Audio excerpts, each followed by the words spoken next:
Ask paano na organize ito. Okay. Well, yung Bellevue, Manila, approached me and asked if we can be partners to conduct a coaching clinic,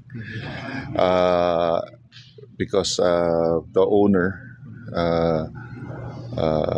owners are really basketball enthusiasts, and so they explored the possibility, no? And then from then on, nagtuloy-tuloy. Was able to talk to the coaches if they were willing to speak, and arranged all the schedules. I had to look for, of course, sponsors, and ito yung court na we placed inside the ballroom. I think that's what's unique about this clinic, no?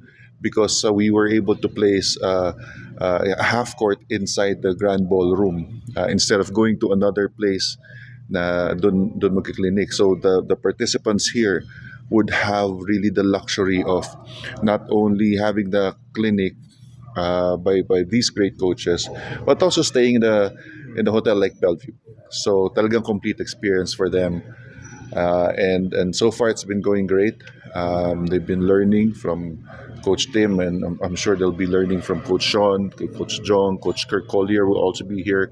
There's also going to be a sports psychologist. So parang total we help in the total growth and development of coaches.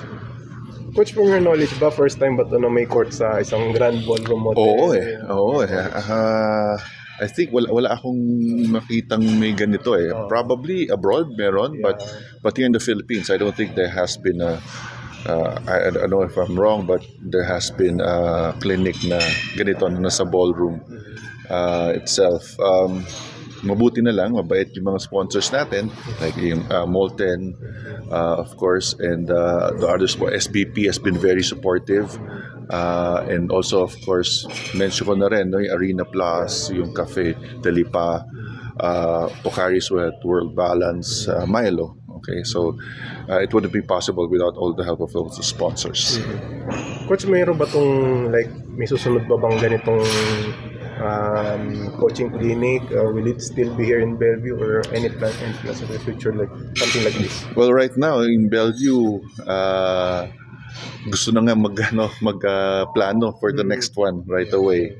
But most probably we're looking at the calendar if we can hold it on a weekend. Kasi now it's a weekday, no, Monday, Tuesday, so medyo difficult for other coaches to participate, especially those who are working also. But again, we're planning, and hopefully this will not be the last. Sana itong Champions Class, yung first event aton, will grow.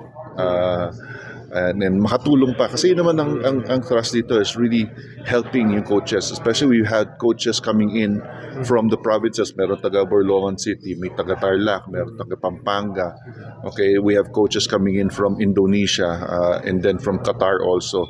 So maganda yung mixture, and nagulat nga ako about the interest, no? But again, we have a lot of coaches here, and importante ma-educate not only players but the coaches, because yung coaches naman yung magtuturo talaga sa mga bata.